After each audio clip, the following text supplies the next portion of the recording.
Още от ранна детска възраст той вярва, че ще натрупа огромно богатство и ще го използва за доброто на човечеството. Ако погледнем днес, ще видим, че едни от най-богатите хора на света, като Илон Мъск, Джеф Безос, Бил Гейтс и други, са натрупали тяхното състояние благодарение на технологиите. Но какво ако ви кажа, че след всичките тези 100 години на технологичен прогрес, абсолютно никой не е успял да изпревари състоянието на този човек? Може би вече се досещате за кого говоря. Точно така, днес ще ви запозная с историята на най-богатия човек, живял някога на тази земя, и как той е натрупал такова състояние, което и до ден днешен никой не е успял да надмине. Днес ще говорим за Джон Дейвидсън Рокфелер и произходът на най-големият петролен монопол, създаден от самият него, Standard Oil. Приятно гледане! Всичко започва през далечната 1839 година с раждането на Джон Рокфелер в Ню Йорк. Израснал в 6-членно семейство, той е второто дете и най-големият син на Бил и Елиза Рокфелер. Баща му е пътуващ търговец, който се самоопределя като ботаничен лекар, но всъщност това, което е продавал, е хомеопатично лекарство от 19 век. Бил прекарва една седмица далеч от семейството си и поради изневяра е щял да има няколко деца от друга жена, с която решава да се прибере от дома си и да заживее заедно с нея. В това много объркано домакинство Джон израства, научавайки се как може да привлича хората за възможно най-добрата сделка и как да извлече максимума от всяко едно пени, което спестява. Семейството му рядко е оставало на едно и също място задълго и е водело номадски начин на живот, откакто е бил на 3 годишна възраст.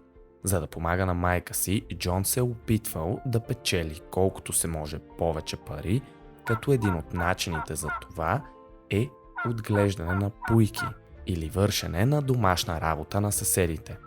През 1854 година семейството се мести в Кливланд, Охайо, където и Джон получава шанса да учи в престижно училище. Не повече от година по-късно обаче той напуска това училище, за да може да работи като счетоводител при местен брокер. Джон е получавал само по 50 цента на ден, което по онова време не е било много. За да си го представите по-ясно, това са по едва 17 долара на ден в днешни пари. Само 2 години по-късно шефовете му отказват да му увеличат заплатата, с което той не може да се усмири и решава сам да си я увеличи, като създава собствена брокерска компания за производство през 1857 година. Благодарение на репутацията си получава заем от 4000 долара или 136 000 в днешни пари. В началото той започва да търгува сено, зърно, различни меса и само за първата си година прави продажби на стойност $500,000, от които получава малка част като комисионна, но въпреки всичко останало, за него това е голям успех. Едва на 18 годишна възраст, всяка една банка в Кливланд е молила Джон да заеме пари от тях. През 1859 година се случва нещо, което изцяло преобръща живота му завинаги. Само на 160 км от Кливланд бива открит първият американски петролен кладенец. Оттам почва и началото на петролната треска в Пенсилвания и само за година оттам ще бъдат произведени 4500 барела петрол. Ако го погледнем от тогавашна гледна точка, петролът не е бил толкова ценен, както е сега, тъй като все още автомобилите, самолетите и много други подобни машини не са били произведени, но е можело да се преработва в керосин, който хората използват за лампи за осветление. Джон осъзнава обаче, че най-големите печалби не са в сондажите за петрол, а в рафинирането му. Той бива свидетел как много хора фалирали още преди да извадят петрола от земята и виждат доста огромен риск и за това изчаква някой да мине през всички неприятности за намирането на този петрол, за да може след това той просто да го закупи. Изчаква няколко години до 1863 година, за да може правителството да изгради железопътна линия, свързваща петролните находища в Пенсилвания с тези в Кливланд. Но след като тази линия бива изградена, Джон е подготвен с дълга редица от партньори и банки, които да го подкрепят в неговото ново начинание. През тези години той успява да събере екип от опитни химици и инженери, които не само оптимизират самият процес на рафинирането, но също така откриват различни приложения на странични продукти от рафинирането на петрол. До тогава ранните рафинери в Кливланд работили само с около 60% ефективност. Но Джон не само увеличава този процент, той също започва да продава всички странични продукти, като парафинов восък, катран, нафта и други. Само за 2 години рафинерията на Рокфелер се оценява на $70 000, което към днешни пари е над 1,2 милиона долара. И това прави неговата рафинерия една от най-големите в Кливланд. Но той не спира до тук.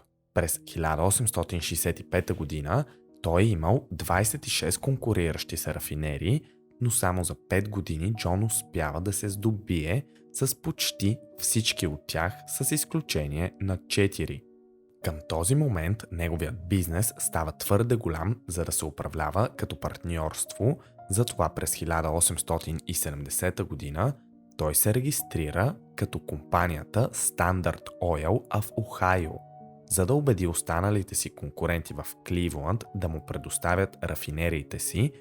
Заради това Джон ги кани на среща. Целта на тази среща е да им покаже, че той може да работи много по-дълго на загуба, отколкото те могат да останат платежоспособни. В замяна на добра цена, която да му предложат, той им дава позиции в неговата компания, като поставя под собствен контрол най-ярките умове в тази индустрия. Но разбира се, не всеки би приел веднага подобно предложение, затова Джон намалява цената на петрола и керосина с невероятните 80%, за да смачка конкуренцията си. Днес това се нарича монопол и е незаконно. И в случаят тази стратегия е проработила. До 1880 година той придобива рафинериите в североизточната част на САЩ и рафинира над 90% от производството на петрол в цялата страна. Той се развива до такава степен, че кани собствениците на големите железопътни компании и лично договаря с тях отстъпки за използването на техните влакове. Но тази практика на договаряне на задкулисни сделки раздразва света на бизнеса. По това време повечето промишлени стоки са се транспортирали с железопътен транспорт и много големи индустрии са се притеснявали, че злоупотребата на Рокфелер с тези отстъпки може да доведе до монополизация и в техните индустрии. Заради това нещо, следващото десетилетие, много бизнесмени, политици и медии атакуват Standard Oil с нарастваща ярост. По това време се започват да се изготвят антитръстови разпоредби с цел сваляне на Рокфелер от неговата бизнес власт, но той е с една крачка напред. През 1882 година той се реинкорпорира в Ню Джърси, този път създавайки Standard Oil Trust, която от своя страна е компания, която държи дялове в над 40 местни компании. За да демонстрира успеха си, той построява след това удивителната централа за компанията си на Бродуей. Това бива и пикът на Standard Oil за Рокфелер.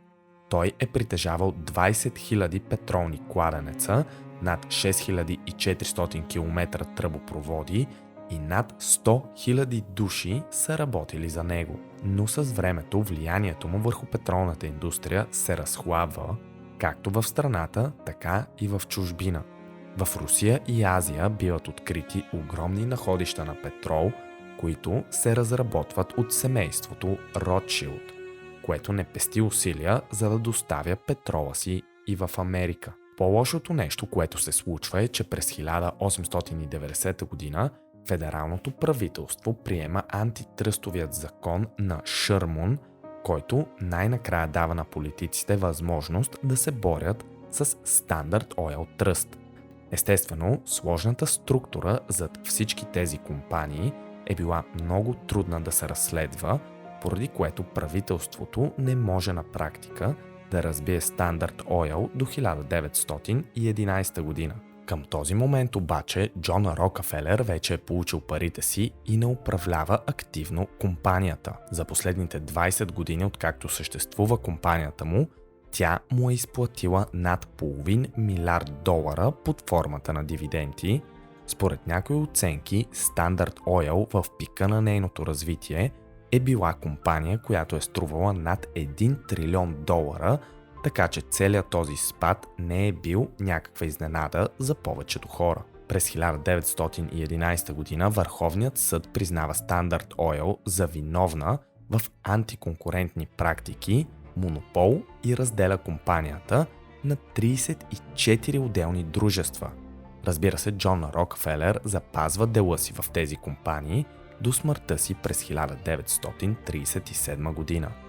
Оказва се обаче, че целият този разпад е бил най-печелившото събитие в живота му.